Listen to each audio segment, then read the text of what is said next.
Welcome to Tenacity with Sonia C, the podcast where entrepreneurs, founders, and ambitious professionals come to learn from those who have walked the path, navigating challenges and achieving success.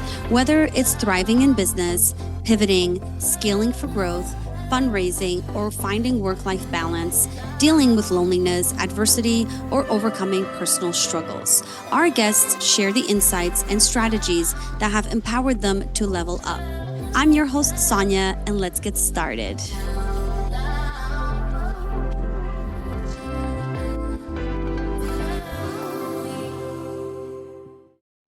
My guest today is Karolina. Karolina is a figure who went from feeling trapped in a cubicle to becoming a best-selling author and an entrepreneur. Karolina's journey is not just about career success. It's about a profound personal transformation that began with reevaluating the role of alcohol in her life. Her story and insights offer invaluable lessons on how changing one's aspect of your life can catalyze complete personal and professional rejuvenation. Hi, Karolina. Welcome to the show. How are you today? I'm doing great. It's such a pleasure to be here. Awesome. I'm excited to get into our conversation.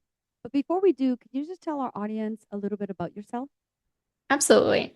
I'm an alcohol-free empowerment coach, and I help intuitive people, reevaluate the role of alcohol in their lives and allow that to be a self-discovery purpose to find even more meaning and purpose in their lives. I also have a certification program where I certify new coaches in 5 different modalities and also do some business mentoring as well. Awesome. Love it. I'm excited to get into this conversation just because I think it's a topic that's not talked about as much. But I find that lately a lot of people are starting the conversation because it's something that, they're sort of struggling with, or they want to get off of alcohol or not feel the pressure of alcoholism. So let's get into it. I'm going to ask you my first question. You mentioned a significant shift that changed everything for you, particularly reevaluating the role of alcohol in your life. Could you elaborate on how making this change impacted your personal and professional life? Absolutely. I think, like you said, it is kind of an off topic in the sense that we aren't really taught to reevaluate the role of alcohol in our lives unless it becomes a massive problem. And Mhm. so we have this really black and white thinking in our society that we have either problem drinking, alcoholism here on the right, and then normal drinking. And then you're fine if you're in that camp and you shouldn't make any changes, right? And I think I was so stuck with that duality that I wasn't recognizing that drinking, what I would call more regularly, socially on the weekend for myself, wasn't actually making me happy. Now, I started drinking in about college, my senior year in high school, college era, and I adopted a party lifestyle very quickly and was quite a partier. But as I got older, I started to really settle down and carve more healthy and mindful rituals into my life. And so Monday through Thursday, I was quite a healthy person. I would go to yoga classes, drink green juice, but every weekend, without fail, alcohol played a big picture. It was your normal stuff, whether it was a wedding, a dinner party, a networking event, or having some wine while watching some TV. But no matter what, every single Monday morning, I woke up feeling exhausted, ashamed, like I took 2 steps forward with my healthy progress and then 5 steps backward over the weekend. And it wasn't until I heard of dry January that I finally was like, oh, I could just take a break from alcohol, right? Because even though I was struggling with this kind of 2 steps forward, 5 steps backward, I went through that pattern for years. And my intuition was telling me I'm made for so much more than this, so much more than worrying about how much I'm drinking or if I'm getting enough sleep or all these little things. And so when I finally allowed myself to take a break from alcohol, that's when everything exploded for me. And I did my first dry January in 2018, and I felt just incredible. I noticed right away how much better my sleep was, how much more my energy improved. And I noticed my mood changing a lot too. I noticed that I was much more happier, engaging with nature and having deeper laughs and just moments of joy than I had with drinking. But February comes around. I don't really believe that I'm allowed to continue on this path, that somehow normal adults have to drink. So I Mhm. drink a few times that February, and the contrast is just so incredible. Even 1 or 2 drinks completely ruins my sleeps, makes me feel foggy, and even makes me feel frustrated and impatient. which is a huge contrast because just in January, I was having the time of my life without alcohol. And that's when I really decided to reevaluate it much more deeply and really excavate why I was drinking in the first place. And I embarked on this challenge while taking this prolonged break from alcohol, which is continued on to be, 6.5 years later.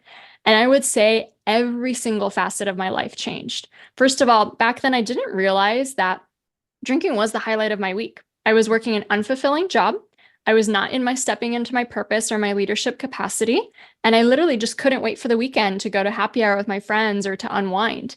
And I think in that process of reevaluating alcohol, I found what I really want to do with my life. I found a greater source of meaning and fulfillment. And I find that I have that source of fulfillment almost every single day with no buzz needed from alcohol. And so what happened, like actually in the process of that, is I ended up quitting my day job. I launched a business. I became certified as a coach. I started helping people all around the world change their relationships with alcohol and find deeper purpose.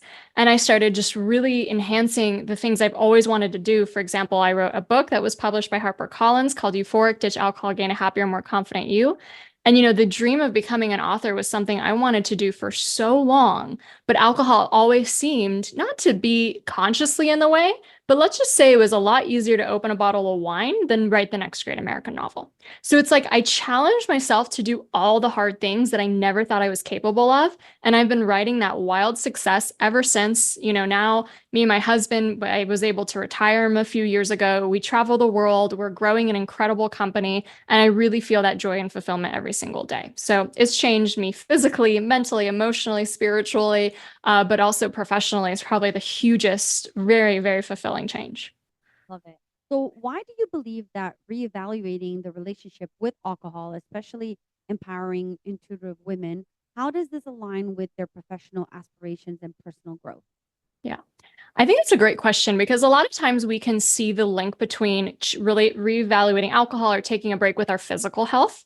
I think Mhm. that's a little bit more connected in the sense that there are physical changes we can expect from increased energy, better sleep, better all the different systems of the body are affected by alcohol. So literally everything will get better, and I go more into detail in my book.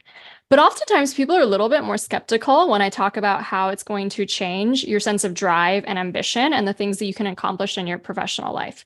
What I found happens for me and also most of the people I've worked with over time is that ditching something that appears to be an Achilles heel or something that's just like you're so good everywhere else, but this one thing, or you devote a lot of mental energy to it. So, for example, even just debating, am I going to drink tonight or not? Am I going to just have the one drink? Okay, well, when am I going to have, all of those little things takes away so much of your mental energy. And I think that that mental energy comes back with such a force, such a sense of creativity comes from you, but also a sense of intuition as well. Because I think that we all know when we overdo it or we drink really regularly, like the body doesn't like it. There's not one single human body on the planet that loves how you feel the next day after drinking. And I think we get that intuitive sign that, maybe take a break, maybe, lay off a little bit, but we continue to ignore it just because we live in a drinking society and it's the most normalized habit out there. And so I think that what happens when you decide to finally listen to that intuitive voice means that intuition goes from, a 5 decibel in your ear to like 100 decibel. It's starting to tell you more and more messages. So not only do you have this like incredible creativity that comes from, in essence, learning how to find pleasure and fun again and really redefining what fun means to you. You have this incredible sense of intuition that comes. And I think the two other factors that really, really affect a professional life are courage and confidence. Confidence in the sense that you're doing something that you probably never thought you would do or could do, right? And it's just everyone, even from a light drinker to a moderate drinker to a heavy drinker, I hear extreme pride when they go a certain length without alcohol. I haven't drank for 50 days, 100 days, 200 days. It's like something they never fathomed that they would be able to do. And I think that when you look at how alcohol can rob our self-esteem or confidence, especially when we break promises to ourselves or little rules that we make up, or even just the wine stains we get on our teeth, it starts to really build your self-esteem when you show up for yourself every single day. When the future version of you wakes up and is actually thankful to the past version of you the day before, instead of lamenting that past version. Like, why did you do this to me? Why did you, make me feel this way? And I think that confidence starts to, build up in the sense that if I could do this and be happy about it, what else am I telling myself I couldn't do? And that's what really toppled a lot of my self-limiting beliefs to be like, why couldn't I be an entrepreneur? Why couldn't I be an author? Why couldn't I, make $1 million and free my family from, typical 9 to 5 kind of work? And with that, I think you also get courage because we live in a world that does glamorize alcohol. It is the normal way to be, is to be a drinker. And so when you decide to reevaluate alcohol and take a break or go alcohol free, you really have to face your fears of what other people will think, your fear of not fitting in, your fear of maybe even being the odd one out or ostracized. And I think that takes a lot of courage. I think it even takes courage to order a mocktail at a restaurant. And so when you take all of those factors, I think they blend so beautifully to giving you such an empowered stance to do anything you want in your professional career. And I've seen it hundreds of times over. Yeah, but like you just said it, and I've experienced this. Like, why do we feel bad when we're not drinking and we go out and we're the only ones that are like, oh, I'm gonna get a mocktail or I'm just gonna get water? Like, why is it that we feel bad about that? Yeah. Well, I think that like we have been subconsciously coded with this idea that drinking brings us belonging and acceptance from very young ages. Even if we, obviously as like a 4, 5, 6 year old, you probably weren't drinking alcohol, but you were watching adults drink. You were watching it on TV and movies. And I think that really seeps into our subconscious that this is actually the way adults belong together, get accepted, fit in with each other, have camaraderie. And so it's almost like you are breaking the code when you decide to not drink.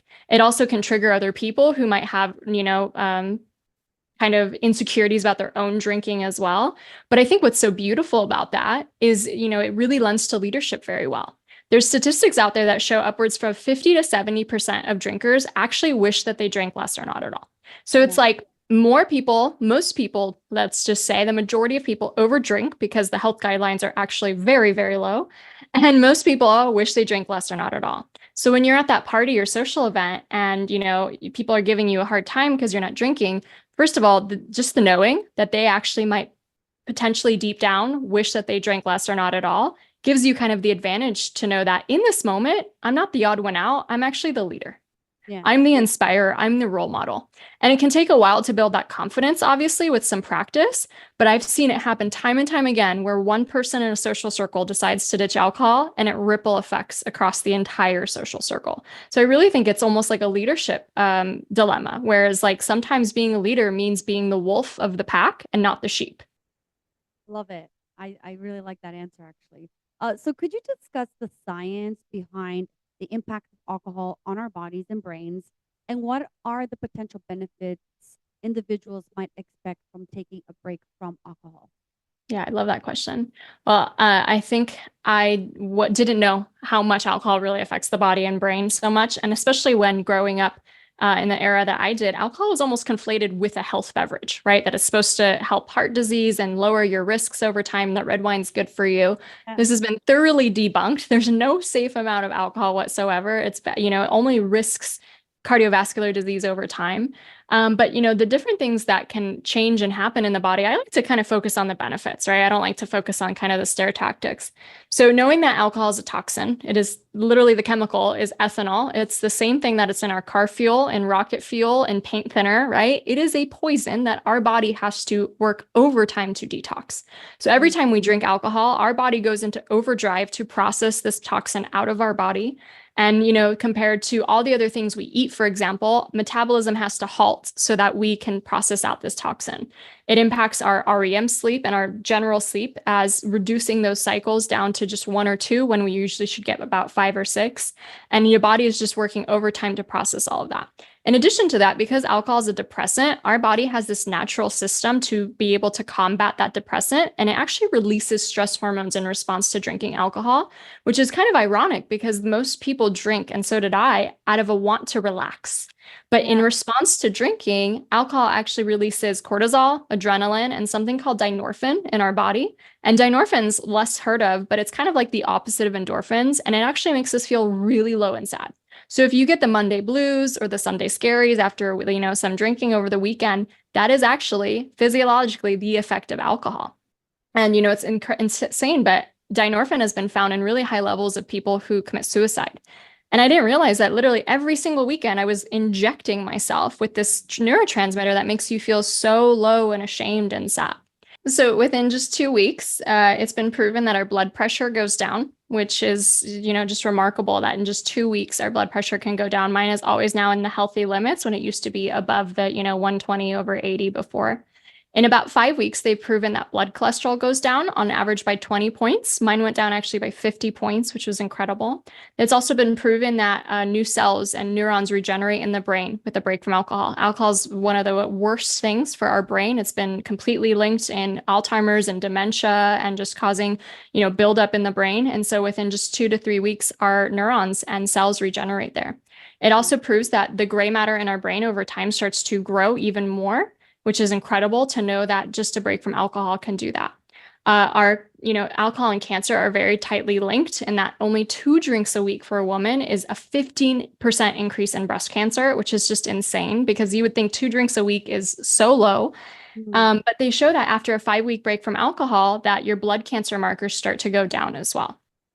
Your heart rate goes down. Anyone who's wearing one of those wearable devices now can see some of the improvements when you take a break from alcohol, from your sleep improving, the REM cycles improving, heart rate going down, heart rate variability going up, the cholesterol, blood pressure going down as well, which is great. And then one of the cool things is the mental effects. So I talked a little bit about that cortisol release that happens when we drink alcohol. Between 4 to 6 weeks, depending on the person, the mental kind of neurochemistry starts to rebalance. So the neurotransmitters that, the stressful ones start to go down because you're not releasing them and they're becoming completely processed by the body. But then what's really cool as well is that our dopamine, serotonin, and GABA start to go up because alcohol also affects those and debilitates those. So someone who drinks has less dopamine released in their brain and less receptors than someone who doesn't.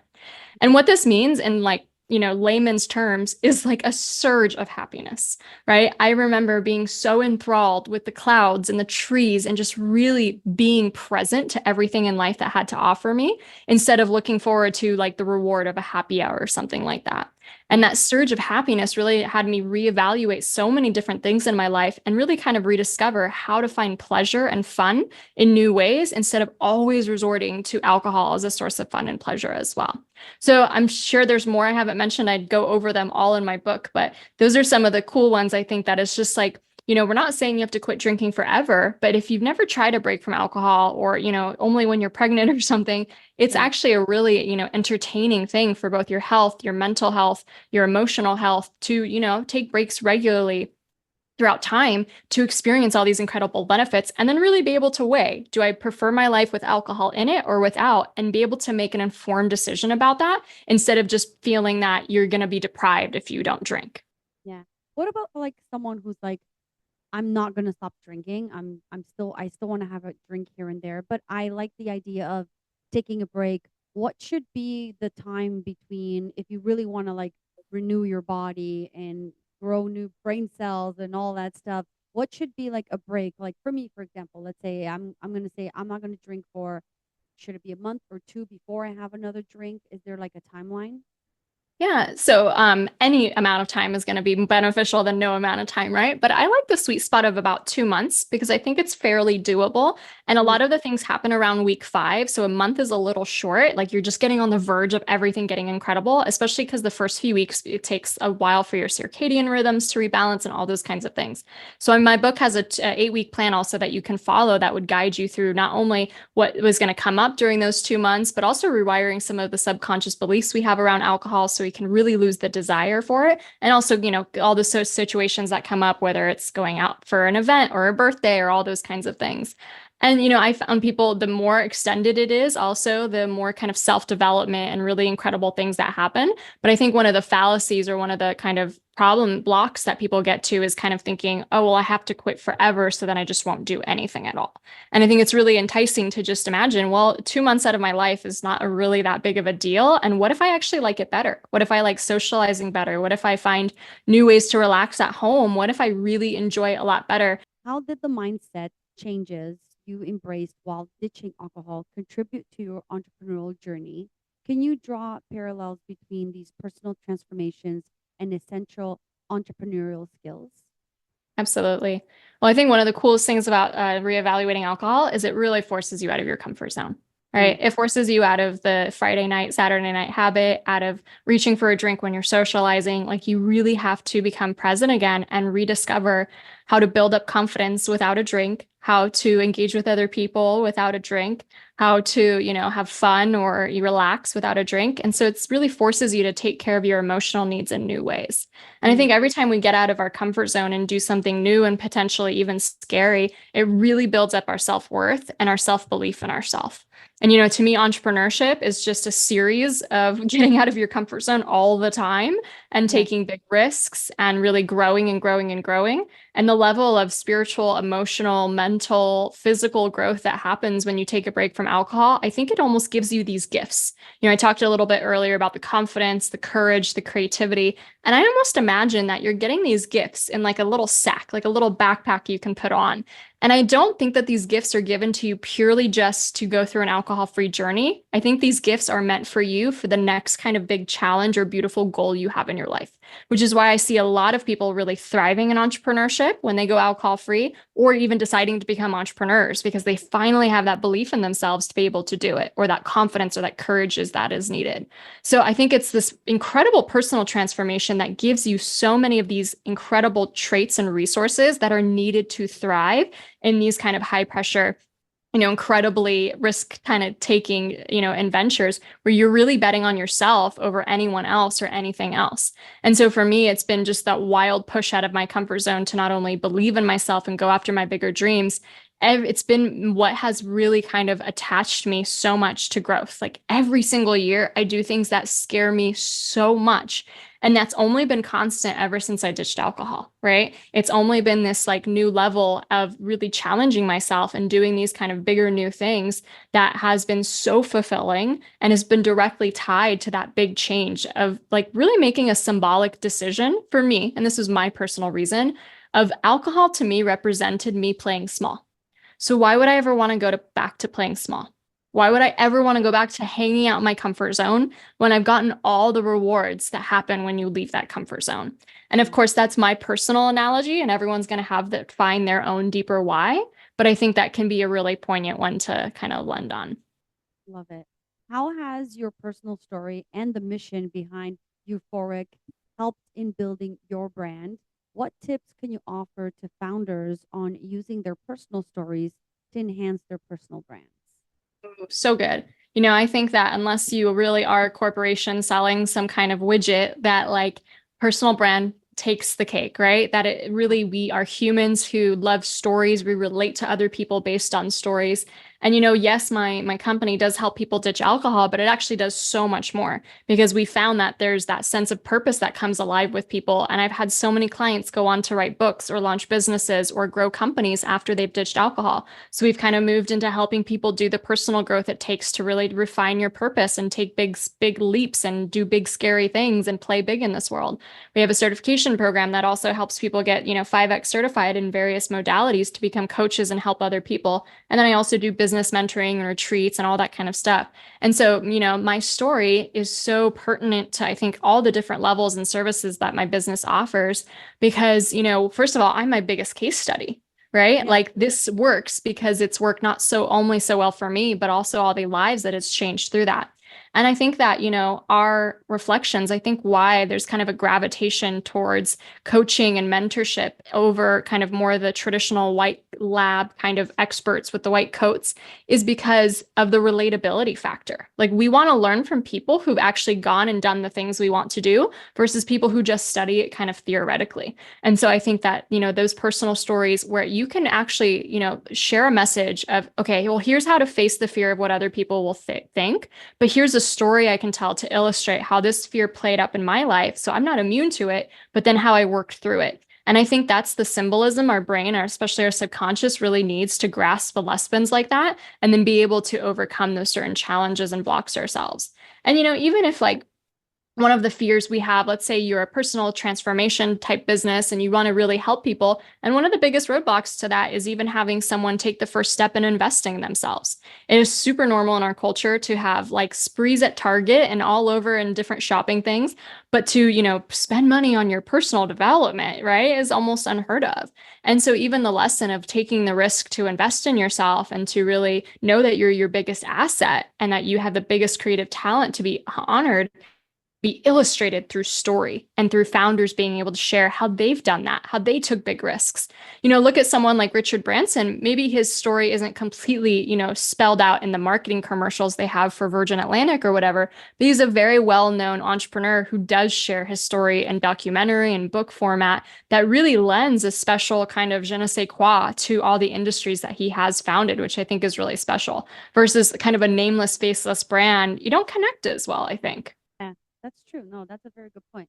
And you know what? Like, I think in general, people are being more conscious. I mean, not everybody, but like the business of not alcohol free beverages is growing. It's in the billions now, right? So there is a demand for it, and it's getting bigger and bigger because I think people are understanding that, like, hey, I don't need to drink all the time, and there's an alternative where I don't have to feel like, oh, everyone else is drinking, but I'm not, right? So just to give you like that sense of belonging in a way, I guess. I've tried those drinks that they're not that great, but you still feel a little bit better about it. I prefer like a bubbly water or something. Yeah, yeah. There's so many too. So I always encourage people to keep trying different drinks or, find something that like fits for you. But I think you make a really great point of there's the new sense of belonging.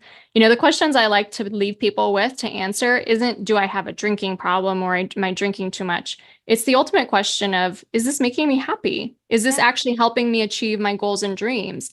And if you're not completely happy with that answer, there's something to unpack there. And it's going to be a beautiful journey of self-discovery and peeling apart the layers to kind of figure that out. I think really alcohol is just a metaphor. It's just a symbol, right? And it's Yeah. just one of those challenges that allows us to really grow within ourselves. And I think that's like the best question we can ask. If alcohol is not allowing us to, achieve our goals and dreams, what purpose is it serving? And can we kind of unpack that and see, why it's placed such a big role in our life?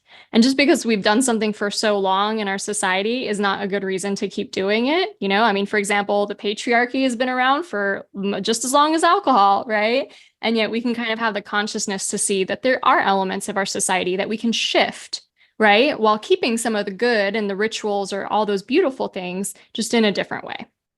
Love it. So before we wrap up, I want to ask you one last question. Many founders struggle with stress and long hours. How has removing alcohol from your lifestyle affected your productivity and decision making as a business leader? Oh my gosh, so much. When I started my business, was working a full-time job. I was waking up at 5 a.m. to be able to do it all. Even today, we're managing maybe 6 programs, hundreds of clients at a time, podcast interviews, all this stuff. And I could notice that difference right away, how quick that was. Like we shared earlier, the alcohol is never helping with the stress response of the body. It actually stresses the body out more. So you wake up the next day basically kind of ignoring everything for a little bit, and Yeah. then everything is compounded. So you didn't get good sleep. The stress is still there. Now there's the stress hormones floating through your body, right? So it's never really effective in the long run whatsoever. And what's really beautiful, I think, is when you do take a break from alcohol, you have to actually learn how to decompress without a drink. And Yeah. everyone's going to find creative new ways to do that, whether it's yin yoga or stretching or taking a bath or, watching the sunset or something, because I do think that the ritual of drinking something at the end of a workday is actually a beautiful thing in the sense that it says, work is over, no more emailing, no more worrying about stuff. Here, relax now, right? And so we have to find substitutes for that ritual to tell ourselves it's okay to turn off now, it's okay to decompress. And I think that's a beautiful journey to learn what really switches your sympathetic nervous system to your parasympathetic nervous system without having to rely on a chemical that's actually just stressing your body out over time. So I found that, not only learning how to relax truly is what, adds to your productivity, but having all that full sleep and that full decision making is so incredibly critical. So much sharper, even at my job when I used to work at before I was able to quit to go full time into this company, I noticed immediately those benefits, even just in the first few weeks of like how much more engaged and how much more, alive I was. Even not just because I drank the night before, because alcohol actually affects us for about a week, if not even 2 weeks after we last drink it. So for me, Oh, it's like, I would drink on, the weekend, feel sluggish on Monday, feel kind of on Tuesday, feel a little better on Wednesday, Thursday, Friday, and then it was time to drink again, right? And so it's like I was always living in that cycle. And so yeah. that's why I love the idea of a break. It's just like experiment for yourself, see how it feels, see if you notice a difference, give yourself a chance. I think the 2 month is really great. So it really can feel the big differences and, report back. Yeah, I love it.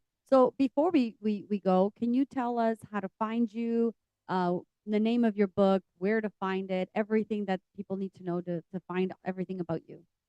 Awesome. Well, my book is going to be such a helpful guide. It's going to really go through like the 1,000 different benefits you go from taking a break from alcohol, from your body, mind, and soul. It's also going to give you an 8-week plan to follow so you can really do it and make some really important mindset changes instead of just depriving yourself or willpowering yourself, because that never works. It's called Euphoric: Ditch Alcohol and Gain a Happier, More Confident You. You can find it wherever books are sold or go to euphoricbook.com, Amazon, all those places it's available. And then I would, love to hear from you. I'm at euphoricaf.com is my main website. That's where I list all my programs, whether you want to go deeper into changing your relationship with alcohol, really sever the subconscious ties. I also host retreats for women who are, sober curious and alcohol free around the world, certification programs there, all that good stuff. And then you can also find me at euphoric.af on Instagram. And I would love to hear from you. If this conversation sparked any questions or any reflections, feel free to ping me. It's always such a pleasure and such a joy. And I also have a free gift for your listeners when they go to my website, euphoricaf.com. It's called 50 Things to Do Instead of Drinking checklist. So it gives you all these different ideas to both relax and have fun without alcohol, which is, I think, one of those burning questions that immediately come up when we think about taking a break.